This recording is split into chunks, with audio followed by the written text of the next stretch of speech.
আসসালামু আলাইকুম। আশা করি সকলেই ভালো আছেন। প্রিয় চাকরি প্রত্যাশী ভাই ও বোনেরা, স্বাস্থ্য সেবা বিভাগে নতুন একটা নিয়োগ সার্কুলার প্রকাশ করা হয়েছে, যেটা জনস্বাস্থ্য ইনস্টিটিউট নামে আপনারা সকলেই পরিচিত।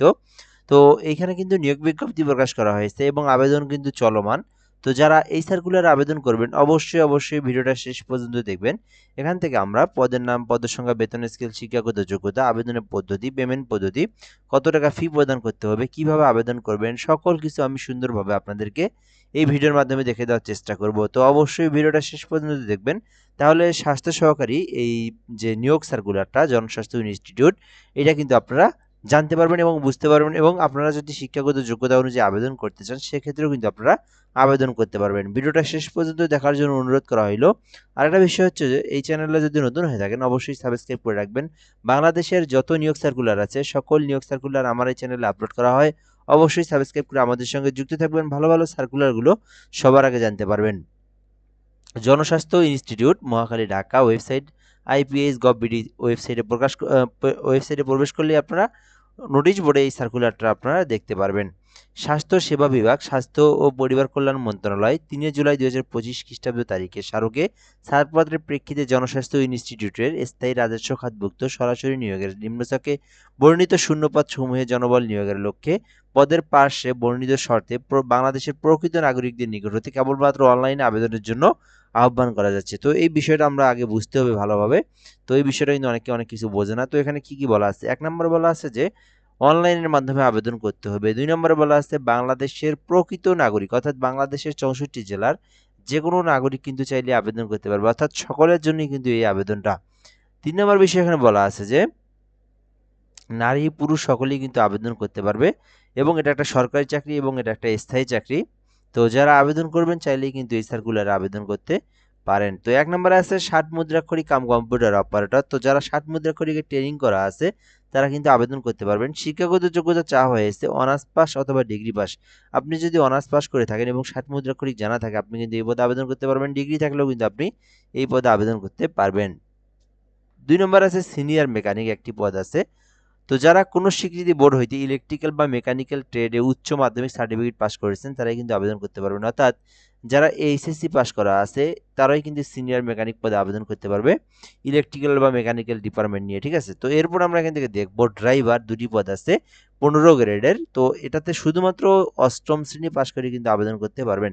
জাস্ট আপনি অষ্টম শ্রেণী পাস করছেন এবং একটা ড্রাইভিং লাইসেন্স আছে তাহলে কিন্তু আপনি ড্রাইভার পদে আবেদন করতে পারবেন। ৪ নম্বর আছে লাইব্রেরিয়ান, একটি পদ আছে।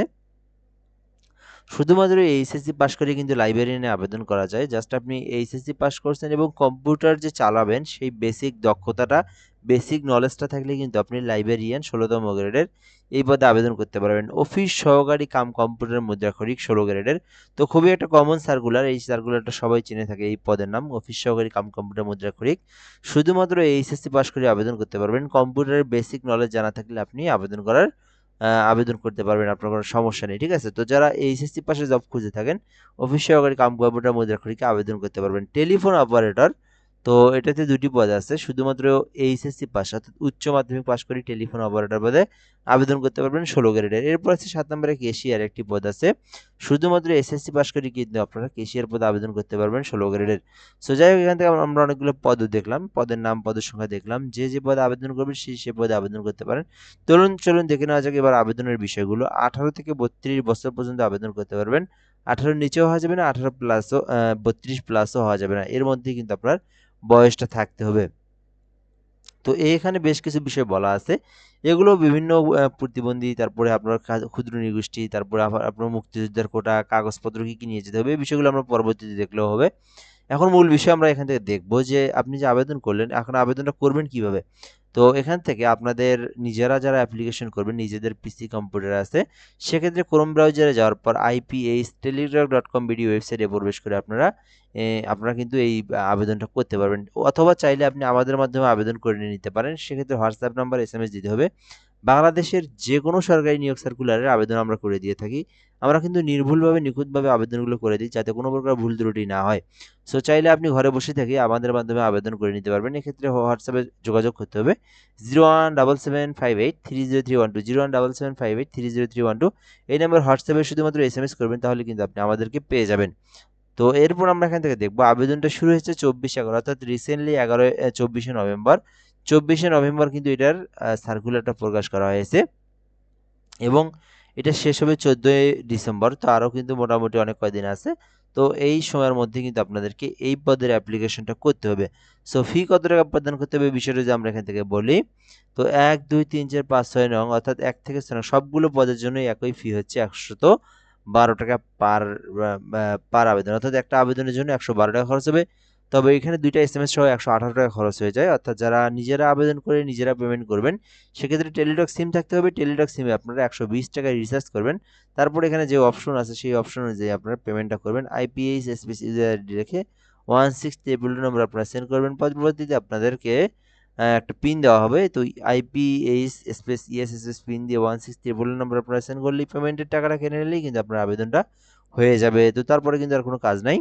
তো মূলত এটাই হলো সার্কুলার, যারা আবেদন করবেন করতে পারেন। মোটামুটি একটা চলে আর কি, মোটামুটি একটা বড়ই সার্কুলার আছে।